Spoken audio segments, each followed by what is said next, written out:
Un vote à la majorité de 69 voix pour, 11 contre et 2 abstentions. La loi des finances gestion 2019 vient d'être adoptée au Parlement. Une loi qui s'équilibre en ressources et en charges à la somme de 1 877,748 milliards de francs CFA. Un montant en augmentation de 0,8% comparé à celui de 2018.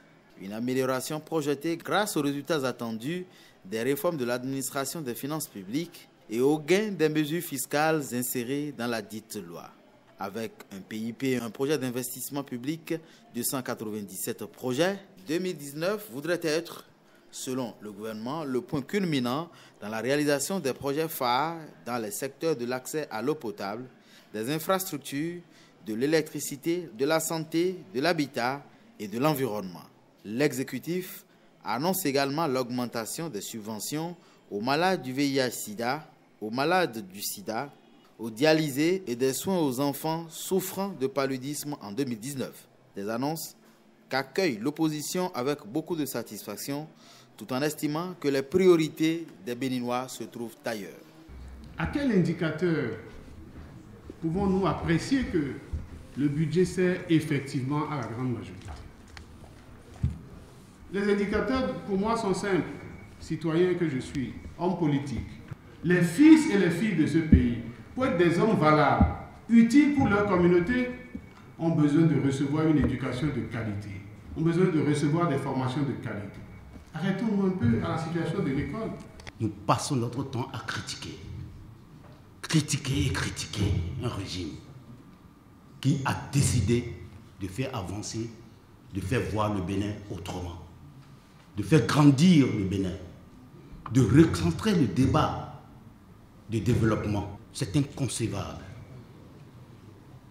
qu'on passe toute la vie à critiquer sans faire des propositions.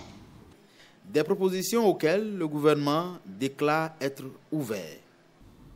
C'est tellement facile de prendre un peu d'argent, de saupoudrer, de lancer dans la population pour montrer qu'on fait des choses, mais c'est beaucoup plus compliqué de faire une vraie programmation du développement du Bénin, de planifier ce que le Bénin sera dans 10-20 ans, de créer les conditions pour qu'il y ait une véritable égalité de chance pour le Béninois, qu'il soit né ici à Cotonou, à Tanguieta ou à Ouédémen. Nous travaillons en toute bonne foi pour l'ensemble des Béninois et si quelqu'un trouve qu'on pourrait faire différent, je pense que c'est l'occasion de faire des propositions. L'exécutif pense avoir de nobles ambitions pour le développement inclusif du pays, avec des exemples à l'appui.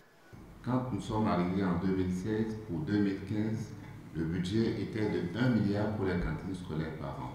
Dans le budget de 2017, ce budget est passé à 7 milliards par an. Ce qui nous a permis de donner à manger à 31 gosses sur 100 dans les écoles.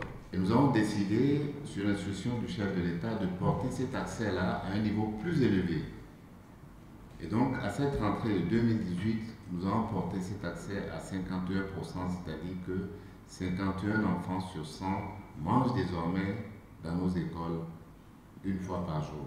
Le vote de la loi des finances gestion 2019 reste le dernier de la 7e législature, puisque dès la clôture de la session ordinaire du Parlement en janvier prochain, les députés iront à nouveau à la conquête des électeurs pour un éventuel renouvellement de leur mandat.